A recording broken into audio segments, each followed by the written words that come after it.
빚이 단순한 숫자라고 생각하는 사람들이 있어요. 하지만 그게 가슴을 짓누르는 고통이 되고 말 못할 부끄러움이 되며 매일 밤 잠 못 이루게 만든다면 어떨까요? 만약 제가 성경에 있는 한 시편을 올바르게 선포하면 잊음 한 시간도 안 돼요. 재정의 문이 열렸다는 사람들이 있다고 말하면 믿으시겠어요? 이건 이론이 아니에요. 신의 개입이에요. 그리고 가장 충격적인 건요. 그 시편은 늘 당신 눈앞에 있었어요. 단지 아무도 그걸 어떻게 사용하는지 알려주지 않았을 뿐이죠. 오늘 당신은 배우게 될 거예요. 그리고 나면 아무것도 예전 같지 않을 거예요. 어쩌면 지금 이 영상을 보고 있는 당신, 지갑은 하고 계좌는 마이너스일지도 모릅니다. 집 안 어딘가엔 개봉하지 못한 고지서들이 쌓여 있고 핸드폰에 울리는 알림음은 반가움이 아니라 두려움이 되었습니다. 은행 앱을 켜는 손이 떨리고 아이가 소박한 소원을 말할 때조차 마음 한구석이 무너져 내립니다. 내가 이렇게까지 열심히 사는데 왜 그 질문 너무 익숙하죠? 당신은 게으르지 않았습니다. 낭비벽이 심한 것도 아닙니다.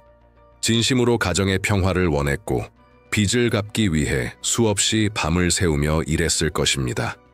하지만 이상하게도 수입보다 지출이 빠르고 해결했다 싶으면 다시 나타나는 예상치 못한 비용들, 그리고 어느 순간부터는 단순히 돈이 없는 것이 아니라 존엄성과 자존감이 무너져버린 자신을 마주하게 됩니다. 나애가 이렇게까지 노력했는데 왜 여전히 부족할까?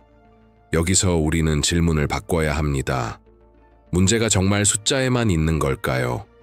혹시 그 수치는 보이지 않는 더 깊은 곳에서 시작된 건 아닐까요? 어떤 빚은 단순한 금전 문제가 아니라 세대를 따라 내려온 정체 모를 짐처럼, 보이지 않는 사슬처럼 당신의 삶을 조이고 있을 수 있습니다. 실제로 성경은 이런 보이지 않는 싸움에 대해 분명히 말합니다. 당신이 매달 카드 명세서를 붙잡고 한숨 쉬는 동안 당신의 영혼은 아주 오래전부터 반복된 굴레에 사로잡혀 있었던 겁니다. 이건 단순한 생활 습관의 문제가 아닙니다. 더 벌고, 더 줄이고, 더 계산하는 것만으로는 절대 끊어지지 않는 영적인 고리가 존재하는 겁니다. 무의식에 각인된 두려움, 입버릇처럼 내뱉는 나는 안 돼. 어릴 적부터 들었던 돈은 더럽다. 부자가 되는 건 욕심. 같은 왜곡된 믿음들. 이 모든 것들이 당신을 지금 이 순간까지 묶어두고 있었던 것입니다. 하지만 놀라운 건 이 굴레에도 끝이 있다는 사실입니다. 당신이 그 끈을 끊어내겠다고 결단하는 바로 지금 변화는 시작될 수 있습니다. 왜냐하면 성경 속에는 이 반복되는 고리를 끊을 수 있는 실제적인 열쇠가 존재하기 때문입니다. 그 열쇠는 바로 하나의 시편에 숨겨져 있습니다. 수천 년 동안 수많은 이들이 읽어왔지만 그 안의 능력을 제대로 이해하고 선언한 사람은 극히 적었습니다. 이 시편은 상징적인 구절이 아니라 당신의 삶 속 구체적인 변화를 약속하는 하나님의 선언입니다. 그 안에는 집안의 풍요, 마음의 평안, 그리고 재정의 회복에 대한 확실한 약속이 담겨 있습니다. 지금 당신에게 필요한 건 그 말씀을 눈으로 읽는 것이 아닙니다. 그 말씀을 믿고 받아들이고 선포하는 것입니다. 그러니 지금 이 순간 작은 행동으로 첫 발걸음을 내딛어 보세요. 댓글에 이렇게 적어보세요. 나는 가난의 굴레를 끊을 준비가 되었다. 그 문장은 단순한 글이 아니라 당신의 영혼이 자유를 선언하는 첫 번째 외침이 될 것입니다. 당신이 입을 열 때 하늘은 움직입니다. 많은 사람들이 기도를 하면서도 응답을 받지 못하는 이유는 단 하나. 그들이 아직도 자신을 노예처럼 여기기 때문입니다. 하나님 앞에 나아갈 때 우리는 종이 아닙니다. 국어라는 존재도 아닙니다. 자격 없는 이방인도 아닙니다. 우리는 자녀입니다. 창조주의 상속자이며 그분의 약속을 유산으로 물려받은 하늘의 상속자입니다. 그런데 대부분은 이 정체성을 잊은 채 삶이 힘드니 그저 도와주세요. 이것만 해결해 주세요 라고 마치 죄인처럼 처벌받는 자처럼 기도합니다. 이런 마음으로는 아무리 말씀이 능력이 있어도 그 능력을 온전히 경험할 수 없습니다. 왜냐하면 특권위는 정체성에서 나오기 때문입니다. 아들이면 아들답게 말해야 합니다. 딸이면 딸답게 기도해야 합니다. 당신은 더 이상 하나님께 저 좀 살려주세요. 제발 이번만 도와주세요. 라고 울부짖는 노예가 아닙니다. 이제부터는 당당하게 말하십시오. 확신으로 선포하십시오. 나는 그분의 자녀입니다. 나는 유산을 받을 자입니다. 나는 구걸하지 않습니다. 나는 선언합니다. 이 태도 하나가 당신의 기도가 하늘에 닿는 깊이와 강도를 완전히 바꿉니다. 하나님은 절박함보다 믿음을 움직이십니다. 눈물보다 정체성을 인정하십니다. 기도는 슬픔의 발산이 아니라 약속의 실행 명령이어야 합니다. 그러니 이제부터 기도할 때마다 하나님의 자녀로서 말하십시오. 삶을 향한 태도도 바꾸십시오. 통장 잔고가 마이너스여도, 자녀의 등록금이 부족해도, 다음 달 월세가 막막해도 말만큼은 부유한 사람처럼 하십시오. 왜냐하면 말은 믿음의 출구이자 하늘의 문을 여는 열쇠이기 때문입니다. 당신의 입에서 나오는 말이 현실을 창조합니다. 그렇다면 지금 우리가 말할 차례입니다. 이 시편의 약속을 믿고 실천한 사람들이 어떻게 변화되었는지 들려드리겠습니다. 한 여성은 15년 동안 감당하지 못한 카드빚이 있었지만 이 말씀을 선포한 지 일주일 만에 은행에서 원금 일부 탕감과 장기 무이자 분할 제한을 받았습니다. 또 어떤 남성은 수년간 미지급 상태였던 외주 비용이 이 말씀을 붙잡고 기도한 그 주에 예상치 못한 입금으로 들어왔습니다. 그리고 한 가정은 경제적으로 완전히 무너진 상황에서 갑작스런 계약 제한함으로 삶 전체의 국면이 바뀌었습니다. 이것은 우연이 아닙니다. 행운도 아닙니다. 법칙입니다. 말씀은 살아있고 믿음은 그 말씀을 현실로 가져오는 힘입니다. 이제 당신 차례입니다. 하나님의 말씀은 누구에게나 열려있지만 그 약속을 소유하는 자는 자녀의 정체성을 가진 자입니다. 지금 댓글에 이렇게 적어 보십시오. 나는 상속자입니다. 나는 하나님의 자녀로서 내 자리를 회복합니다. 이 문장은 단순한 문장이 아닙니다. 그것은 하늘 앞에서 당신의 정체성을 다시 세우는 선언이 될 것입니다. 믿음은 말에서 시작됩니다. 그리고 오늘 그 말이 당신의 미래를 바꿀 시작이 될 것입니다. 우리가 지금 이야기하고 있는 이 21시간이라는 시간은 단순한 숫자가 아닙니다. 그저 임의로 정한 시간도 아니고 마치 마법처럼 작동하는 미신적인 수치도 아닙니다. 이 시간에는 성경적 의미가 깊게 담겨 있습니다. 성경 속 다니엘서 10장을 보면 다니엘이 하늘의 응답을 받기 위해 금식하며 기도하던 장면이 나옵니다. 그는 무려 21일 동안 음식을 끊고 자신의 몸을 낮추며 하나님의 응답을 구했습니다. 그런데 놀라운 사실이 있습니다. 천사가 다니엘에게 나타나 말합니다. 네가 기도를 시작하던 첫날부터 하늘은 이미 응답을 준비했지만 그 응답은 보이지 않는 전쟁 속에 갇혀 있었다고. 즉 하늘의 응답은 이미 있었지만 그것이 현실로 풀리기까지 21일간의 인내와 끈질긴 믿음이 필요했던 것입니다. 여기서 우리는 깨닫게 됩니다. 어떤 응답은 즉시 오지 않습니다. 왜냐하면 영적인 저항이 존재하기 때문입니다. 어둠은 당신이 자유롭게 되는 것을 원하지 않습니다. 가난, 빚, 두려움은 단지 상황이 아니라 당신을 묶어두려는 보이지 않는 세력의 무기일 수 있습니다. 그리고 이 31이라는 숫자는 바로 그 영적인 저항을 뚫고 응답이 풀려지는 시점을 상징하는 것입니다. 지금 이 영상에서 말하는 1시간의 기도와 선언은 단순히 하루를 채우는 것이 아닙니다. 그것은 당신이 하늘 앞에서 나는 포기하지 않겠습니다. 나는 응답을 뚫고 나아가겠습니다. 나는 하나님의 약속을 끝까지 믿겠습니다. 라고 선언하는 믿음의 시간인 것입니다. 한 번의 기도가 변화시키지 못했던 벽을 지속적인 선언과 집중된 믿음만이 무너뜨릴 수 있습니다. 이제 그 중심에 있는 말씀 마트를 드러낼 때입니다. 수많은 말씀 중 바로 이 시편 122편이 선택된 이유는 분명합니다. 이 시편은 상징적이지 않습니다. 직설적이며 분명합니다. 시편 112편 3절에 이렇게 기록되어 있습니다. 그의 집에는 재물과 부가 있으며 그의 의가 영원히 지속되리로다. 또 7절에서는 이렇게 말합니다. 그는 흉한 소문을 두려워하지 아니하며 그의 마음은 여호와를 신뢰하고 견고하도다. 이 두 절만으로도 우리는 하나님의 약속이 단지 영적 세계에서 끝나는 것이 아니라 현실적인 영역, 집, 재정, 마음의 평안까지 뻗어 있음을 알 수 있습니다. 첫째, 이 말씀은 전 내면의 평화를 약속합니다. 어떤 일이 닥쳐와도 두려움 없이 견고한 마음으로 하루를 살아갈 수 있게 합니다. 둘째, 물질적인 회복을 선언합니다.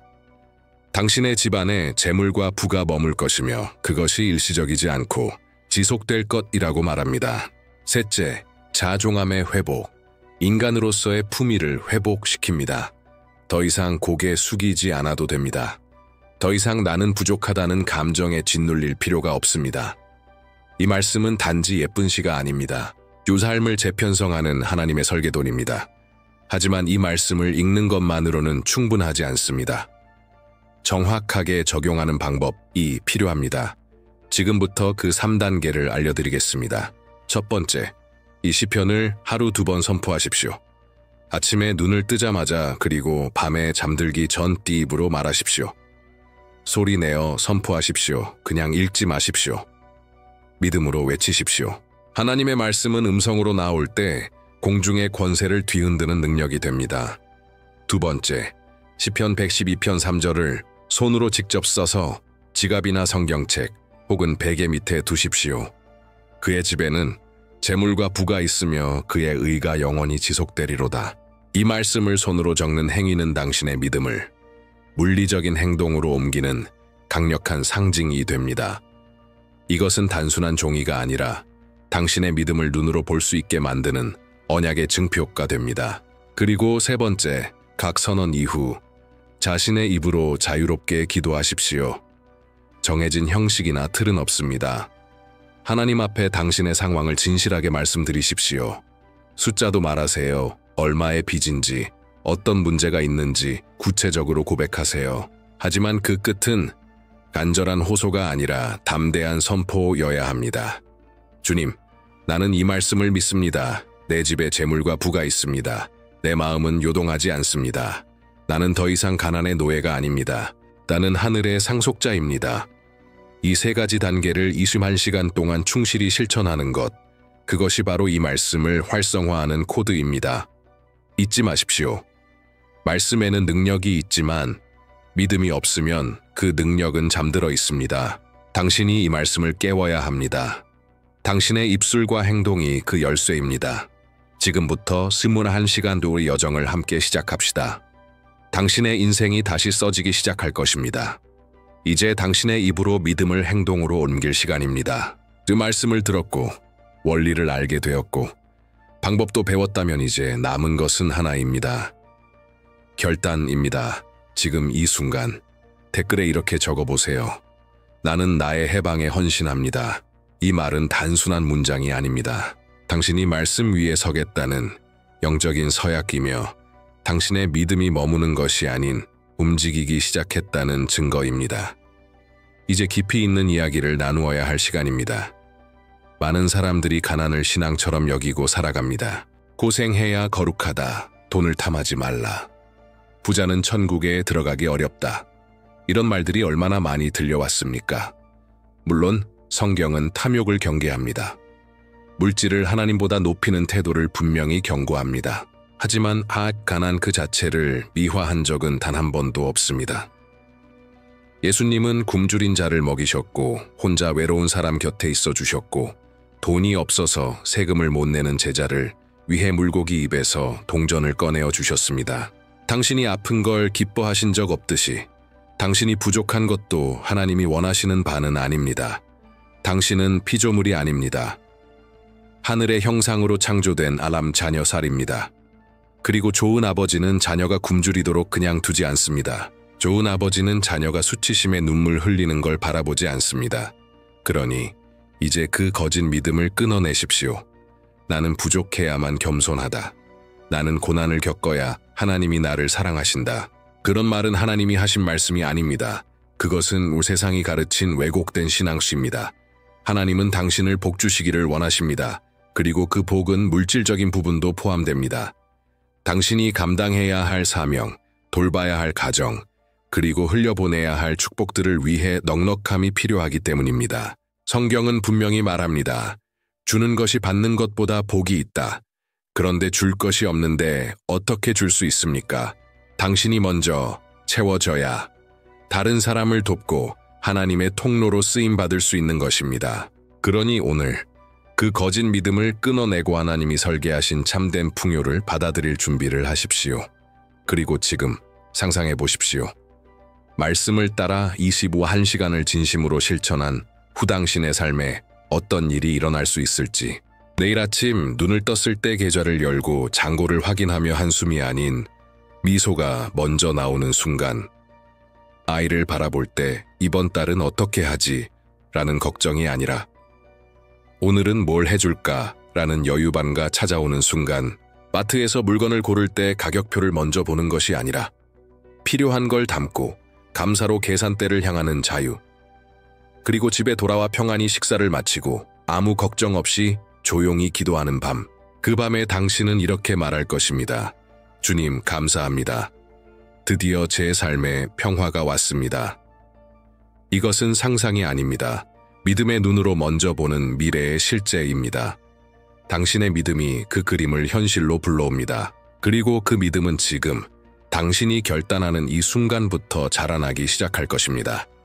지금 이 영상의 흐름이 단지 감동으로만 끝나지 않도록 하십시오. 말씀은 행동할 때 열매 맺습니다. 오늘이 바로 그 행동을 시작하는 날입니다. 이제 우리는 이 여정을 마무리하는 가장 중요한 지점에 도달했습니다. 말씀을 들었고, 원리를 배웠고, 방법도 이해했습니다. 하지만 진짜 변화는 머리로 이해하는 데서 끝나지 않습니다. 변화는 마음에서 시작되어야 합니다. 많은 사람들이 외부의 변화만을 기다립니다. 더 많은 돈, 더 좋은 기회, 갑작스런 기적. 하지만 성경은 우리에게 이렇게 가르칩니다. 너희는 이 세대를 본받지 말고 오직 마음을 새롭게 함으로 변화를 받아. 진정한 변화는 안에서부터 시작됩니다. 하나님은 먼저 당신의 생각을 바꾸십니다. 가난의 언어를 끊게 하십니다. 두려움의 시선을 거두게 하십니다. 비교의 굴레에서 벗어나게 하십니다. 그리고 당신의 영혼 깊은 곳에 새로운 정체성을 심으십니다. 네오는 더 이상 빚의 노예가 아니다. 너는 더 이상 부족함의 아이가 아니다. 너는 나의 자녀이며 하늘의 유산을 받을 자다. 당신이 지금까지 느껴온 부족함, 수치심, 두려움은 진짜 당신이 아닙니다. 그것은 세상이 입힌 가면일 뿐입니다. 이제 벗어야 합니다. 그리고 진짜 당신의 모습으로 하나님 앞에 서야 합니다. 당신은 선택받은 사람입니다. 당신은 회복될 사람입니다. 그리고 당신은 오늘 이 말씀을 통해 선언할 자격이 있는 사람입니다. 이제 마지막으로 한 가지 행동을 남겨두고 있습니다. 지금 이 순간 당신의 믿음을 글로 표현해 보세요. 댓글에 이렇게 적어주세요. 나는 시편 112편의 약속을 내 것으로 취합니다. 이 문장은 그저 말이 아닙니다. 믿음의 행위이며 영적 문을 여는 열쇠입니다. 당신이 입을 열 때 하늘이 반응합니다. 당신이 손을 움직일 때 보이지 않는 세계가 움직입니다. 이제 우리 함께 기도하겠습니다. 이 기도는 단순한 마무리가 아닙니다. 이 기도는 지금까지의 모든 말씀을 믿음으로 묶는 영적 결박 해제의 선언입니다. 당신의 심령을 열고 함께 따라오세요. 사랑의 하나님, 지금 이 시간 나는 당신 앞에 나아갑니다. 아버지, 내 안의 모든 두려움을 내려놓습니다. 내가 가진 빚보다, 내가 받은 상처보다 당신의 말씀이 크심을 고백합니다. 시편 112편의 약속을 믿습니다. 내 집에는 재물과 부가 있으며 내 마음은 두려움 없이 여호와를 신뢰합니다. 나는 지금 선언합니다. 나는 가난에서 벗어납니다. 나는 빚의 사슬을 끊습니다. 나는 수치심이 아닌 존엄성과 평안부로 살아갑니다. 내가 가진 모든 고지서, 장호, 빚의 수치를 이제부터는 기회와 은혜, 예비된 응답으로 바꿔주실 것을 믿습니다. 하나님, 당신은 나의 필요를 아십니다. 당신은 내 통장의 잔액보다 내 마음의 고통을 더 깊이 아십니다. 그래서 오늘 나는 도외부의 상황이 아니라 당신의 약속 위에 믿음을 둡니다. 주님, 이 21시간 동안 나의 입술이 말씀을 선포하게 하시고 나의 마음이 흔들림 없이 고백하게 하시고 나의 행동이 믿음을 증명하게 하소서. 나는 소 내가 누구인지를 기억합니다. 나는 하나님의 자녀입니다. 나는 유산을 받을 자입니다. 나는 이 땅에서 빛과 소금으로 살도록 부름받은 사람입니다. 주님, 내 안에 모든 낙심을 지워주소서. 내가 실패했던 지난 시간들을 당신의 손에 맡깁니다. 그리고 오늘부터 새로운 계절이 열릴 것을 선포합니다. 이제부터 내 집에는 평안이 머물고 내 입에는 감사가 채워지고 내 재정에는 흐름이 생기고 내 삶에는 목적과 자유가 임할 것을 믿습니다. 나는 더 이상 빚에 지배받지 않습니다. 나는 더 이상 두려움에 발목 잡히지 않습니다. 나는 더 이상 내 자녀에게 안 돼, 못해, 미안해 라는 말을 반복하지 않을 것입니다. 나는 공급받는 자입니다.